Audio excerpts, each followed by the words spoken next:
ઓમ કૃષ્ણાય વાસુદેવાય હર્યે પરમાત્મને પ્રણતઃ કલેશનાશાય ગોવિંદાય નમો નમઃ. Hello friends, very good morning, જય Shri Krishna and જય Swaminarayan. Welcome back to my channel.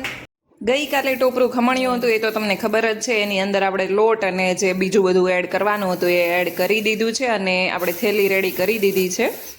તો ચાલો હવે જઈએ. આજે સવારમાં જ હું અને જક્ષુ આવી ગયા છીએ નીચે.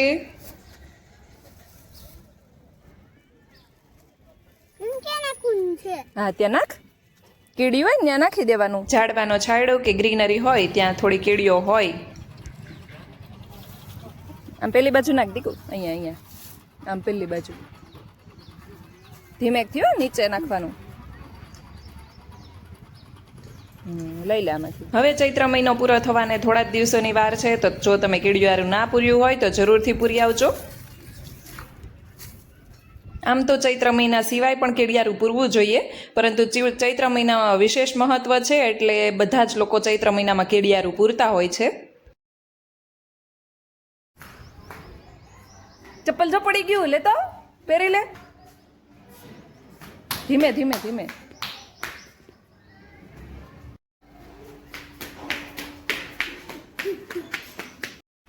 ભાગો ભાગો ભાગો ભાગો ભાગો ભાગો.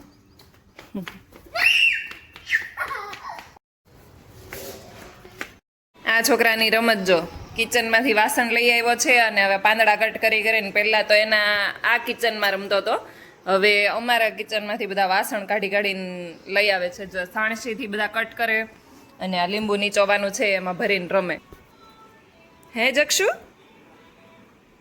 5:15 થઈ ગયા છે અને જક્ષુ અહીંયા જાગી ગયો છે અને બનાના લઈને બેસી ગયો છે. બેટુ, તને બનાના બહુ ભાવે છે? તોડી નાખ્યું તું? હા, તો એટલું ફિનિશ કરી જા ચાલ. અને હવે એને એવો શોખ થાય છે, જો આવી રીતે આખું કેળું છે ને એ જ ખાવાનું. પહેલાં હું એને પીસ કરીને દેતી હતી, તો હવે એ ભાઈને આખું કેળું જોઈએ છે ને, પછી આમ પકડીને ખાય. પછી એવું કે હું તો મંકી છું, એવું કહેતો હતો. ઓકે, આજના દિવસમાં આપણે કંઈ વિડીયો શૂટ કર્યું જ નથી અને અત્યારે ડાયરેક્ટ ઇવનિંગ થઈ ગઈ છે ને આપણે હવે ફ્રી થઈ જ ગયા છીએ. આમ તો પણ નીચે જવાનું વિચારીએ છીએ જક્ષુને લઈને, કેમ કે આજે વૃષભ પણ સેકન્ડમાં જતા રહ્યા છે અને બીજું કંઈ કામ પણ નથી અને સાંજની રસોઈ પણ બની ગઈ છે, એટલે અત્યારે જક્ષુને લઈને નીચે જઈશું અને થોડી વાર ત્યાં એને રમાડીશું. જો આ મારા લીમડાની સાથે બીજું કંઈક પણ ઉગ્યું છે, પણ આ શું છે કંઈ ખબર નથી પડતી. મને પહેલાં એવું થયું કે નાનું હતું ને ત્યારે કે આ તુલસી હોય તો આપણે રહેવા દઈએ કે મોટા થઈને તુલસી થાય, પણ આ તુલસી તો નથી. હવે કંઈક ઉગ્યા પછી તો કંઈક બીજું જ લાગે છે. શું છે કંઈ ખ્યાલ નથી આવતો. જો અહીંયા આપણું ક્રોટોન જે આપણે વાવ્યું હતું એ મસ્ત, એમાં એક પણ હવે પાન ખરતા નથી. બાકી મેં જ્યારે પોલી બેગમાં રાખ્યું હતું ને તો બધા પાન પીળા થઈને ખરી જતા હતા.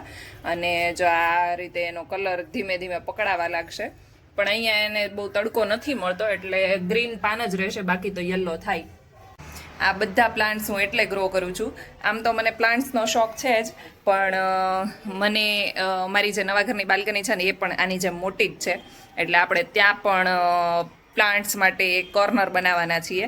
અને જે આ બધા પ્લાન્ટ્સ મોટા થઈ જાય સારી રીતે તો ડાયરેક્ટ જઈને પણ મસ્ત લાગે. બાકી એવું થાય કે ત્યાં જઈને નવા પ્લાન્ટ લઈએ ને તો એ ગ્રો કરવામાં હજી વાર લાગે, એના કરતાં અહીંયાથી જ ગ્રો થઈ ગયા હોય તો. આમ તો હું ટાઉનશીપમાં રહેતી હતી ને ત્યારે પણ મારી પાસે મારી 2 બાલ્કની હતી.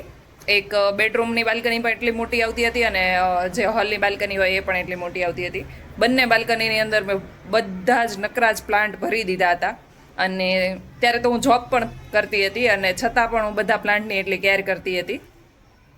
અને અત્યારે પણ મારા મોસ્ટલી પ્લાન્ટ એવા જ હોય છે કે જે બહુ ઓછી કેર માંગે, એટલે આપણે એવા જ પ્લાન્ટ રાખીએ છીએ કે જેને બહુ વાંધો ના આવે.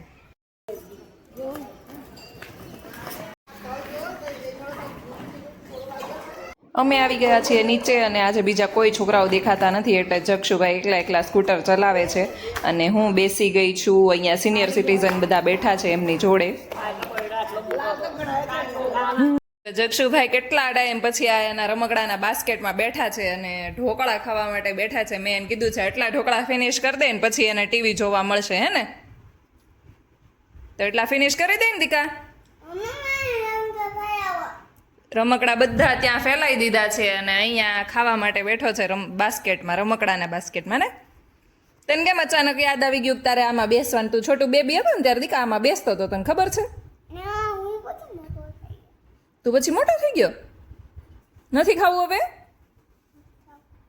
એટલું ફિનિશ કરવાનું જ બેટા.